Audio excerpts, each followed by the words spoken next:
So ang plano natin ngayon, isusurprise ko yung kapatid ko na si Jello. Pupuntahin ko siya kay Colleen. Kaya ngayon, Jello, may surprise ako sa'yo. Ano na naman yung kuya? Pupuntahan natin si Colleen. Isasama kita. Punta natin. Puntahan natin. Tara, Tara, let's go. Talagang magiging okay kayo ni Colleen kapag nakikitaan nyo. Ano? Miss ka na nga ata. Ay, boss! Uy, Jello, anong ginagawa mo dito? Dalakad lang ako. Oh, ba't mo ko sinasabayan? Boss, sinasabayan ako maglakad. Hindi ka naman nandito pinapansin. Dikit ka ng dikit sa kanya. Oh. Nagsabay lang kami ng lakad. What's up, neighbor? So ngayon bro, may good news ako sa inyo. Sobrang saya ko ngayong araw na to. Alam nyo ba kung bakit? Kasi pinuntahan ko si Colleen sa bahay nila, bro. Tapos sinabi ko sa kanya na sana magkaayos na sila ni Jello. Kinausap ko si Colleen about sa kanila ni Jello na magkaayos na sila.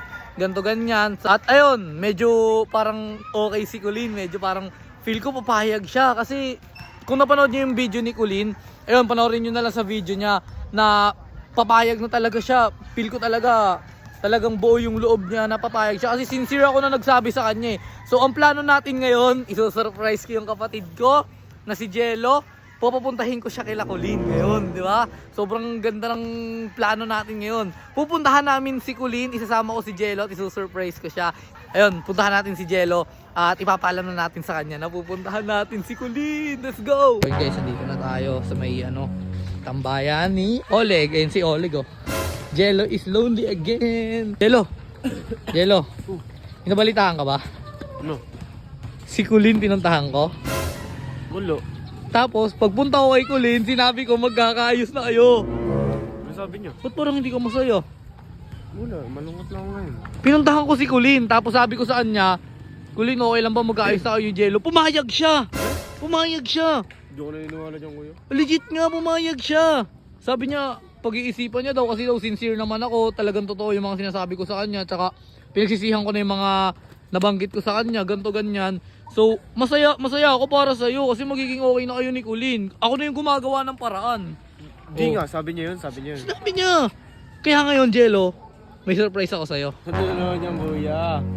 Pupuntahan natin si Colleen, isasama kita. Ayoko na, baka nandun si Kuya Alamat eh. Hindi, okay lang yun. Nagsabi na ako kay Colleen. Pupunta natin. Puntahan natin. Tara, tara, gusto yan, let's gusto go. Tara guys, puntahan namin ang kapatid ko si Colleen. Kasama natin siya. Ayun, surprise na to. Turka, wala dun sila Kuya Alamat. Wala doon. Namugulat ka na lang. Feel ko kikiligin to si Jello guys. So, abangan nyo guys pag nandun na kami. Oh, ito, medyo malapit na kami guys sa bahay nila Colleen. O anong masasabi mo na ako na yung tumutulong sa'yo para magkaayos kayo ni Colleen? Kinakabahan ako kuya. Bakit? Eh baka mamaya nandun si Kuya Alamat, galit pa kayo ngayon sa akin eh. Hindi yun, ako bahala sa'yo. Okay na yun. Talagang magiging okay kayo ni Colleen kapag nakikitaan nyo. Sana. Miss ka na nga ata. Ay, boss! Uy, Jello, anong ginagawa mo dito? Dalakad lang ako. Oh, ba't mo ko sinasabayan? Boss, sinasabayan ako maglakad. Ang kulit na ito, sabay ng sabay eh. Saan ka galing, boss? Papansin Ba't eh. dyan ka galing? Ha? Anong ginagawa mo? Dito ako dumaan, bakit? Ito boss, sinasabayan ako kupal. Oh, Jello, huwag ka sunod ng sunod na ito. Dikit ka na naman ng dikit. Anong akala mo? Ha? Akala mo, kapatid mo yan? Di naman yung kapatid, ampon lang yan boss, di ba? Oo, hindi ka naman nandito pinapansin. Dikit ka ng dikit sa kanya. Hindi, nagsabay lang kami ng lakad. Sabay kasi ako eh. Kapal lang hininga mo. Ikaw gusto mo talaga. Ano siya, close na close mo. Nagpapapansin ka mo sa akin, boss. Gusto niya ata makuha niya yung loob ko. Di ba? Akala niya naman magagawa niya. Bibili lang ako eh. Bibili lang ako ng pagkain. Bibilang pala eh. Kapal pala ng hininga mo. Huwag mong didikit-dikitan to. Huwag kong didikit sa akin. Kapal lang hining sunod ka ng sunod dito. Hindi na mababalik yung dating pagsasama yung dalawa, tol. Ano? Kaya nga, Doon ka na, umalis ka na. nagpapapansin pa sa video nyo. Oo nga, boss. Feeling feeling kapatid yan eh. Umalis ka na. Sana makita mo dyan si Alamat. Bahala ka dyan.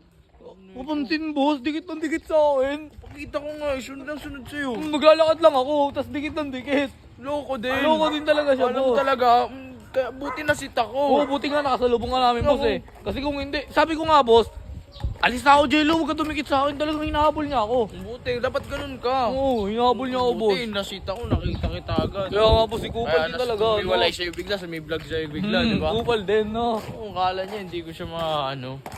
So yun guys, iniwan ko na si Boss Radic. Sabi ko may pupuntahan lang ako. Tayo na, palpak yung plano natin guys. Hindi... Ay, ba't doon dumaan si Boss Radic? Hindi ko natuloy yung plano ko. Buti na lang talaga. Hindi niya nahalata na magkasabay talaga kami ni Jello. Sige, okay lang. May tamang timing din. Maka-timing din talaga ako kay boss na hindi niya kami makikita. Okay, abangan nyo sa susunod na video.